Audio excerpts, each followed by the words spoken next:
प्रिय विद्यार्थियों, कक्षा 10 सामाजिक विज्ञान अध्याय 14 आर्थिक अवधारणा एवं नियोजन 2021 के माध्यमिक शिक्षा बोर्ड के अति महत्वपूर्ण प्रश्न।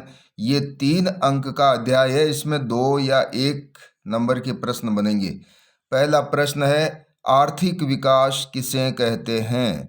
तो आर्थिक विकास आर्थिक वृद्धि तथा अनुकूल सामाजिक, सांस्कृतिक, राजनीतिक एवं संस्थागत परिवर्तनों का योग आर्थिक विकास कहलाता है। दूसरा है, सतत विकास या धारणीय विकास या पोषणीय विकास, एक ही बात है, तीनों नाम किसी भी नाम से प्रश्न बन सकता है। किसे कहते हैं? तो प्राकृतिक संसाधनों की निरंतरता को बनाए रखते हुए जो आर्थिक विकास किया जाता है वह सतत विकास कहलाता है या धारणीय विकास कहलाता है या पोषणीय विकास कहलाता है। यानी कि प्राकृतिक संसाधनों को नष्ट नहीं करना है, भावी पीढ़ी के लिए इसको बनाए रखना है, तो यह सतत लगातार विकास। तीसरा है, समावेशी विकास से क्या तात्पर्य है या किसे कहते हैं?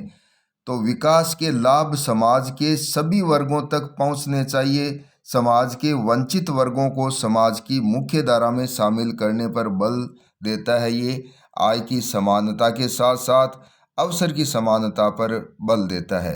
यानी कि विकास का लाभ समाज के सभी वर्ग को पहुंचना चाहिए। चौथा है, मानव विकास सूचकांक की रचना कब हुई? तो मानव विकास सूचकांक 1990 ईस्वी में इसको बनाया गया। पांचवा है, मानव विकास सूचकांक क्या है?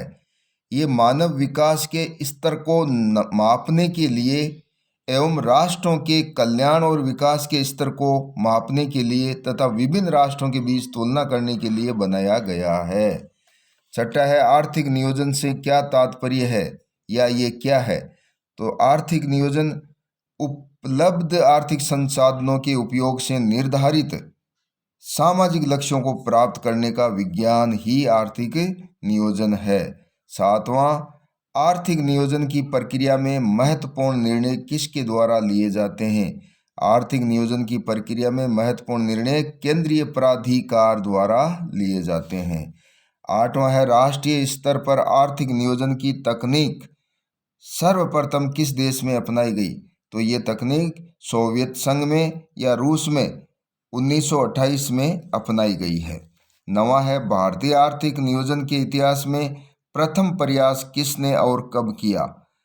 भारतीय आर्थिक नियोजन के इतिहास में प्रथम प्रयास सर एम विश्वेश्वरैया ने किया और 1934 ईस्वी में किया।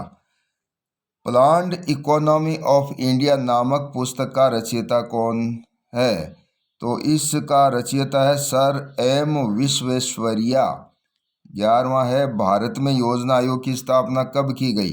भारत में योजना आयोग 1950 ईस्वी में बना है।